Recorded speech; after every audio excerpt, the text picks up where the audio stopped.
তো যে শ্রীরাম রাধে রাধে, ভারত মাতা কি জয়। বড় ভাই আশা করছি সমস্ত পাবলিক ভালো আছে, ভালো না থাকলে জবরদস্ত ভালো থাকার চেষ্টা করবে। যদি এই চ্যানেল নতুন থাকো তাহলে বড় ভাই গড় করবে, ভিডিওটা দেখবে, যদি মনোরঞ্জন লাগে তাহলে সবকিছু করবে। তো পরিষ্কার গল্প। তো কাকা তুমি ইন্ট্রো লাগাও, সেই লেভেলের video. Namaskar. Welcome to my YouTube channel, Vivek Status Editing. please one like and one comment. Please support and share your friends. Review. রাখিব তোকে আমার ভাব জীবন আমি তোরে সাহারা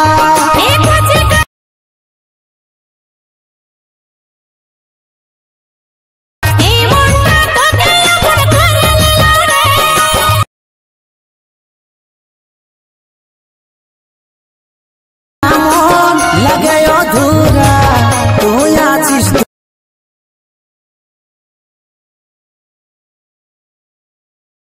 তোকে ভালোবাসি মনে প্রাণে।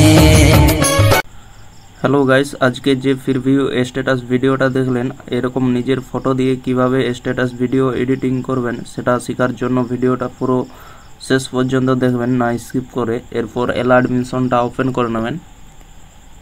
ওপেন করে নেওয়ার পর নিচের দিকে দেখতে পাচ্ছেন প্রজেক্ট লেখাটা, এখানে টাচ করবেন। দিয়ে এখানে bitmark, song, effect, photo and PNG এই তিনটি লিঙ্ক ভিডিওর নিচে ডিসক্রিপশনে দেওয়া থাকবে, সেখান থেকে আপনারা ইনপুট করে নেবেন আপনাদের অ্যাডমিশনে।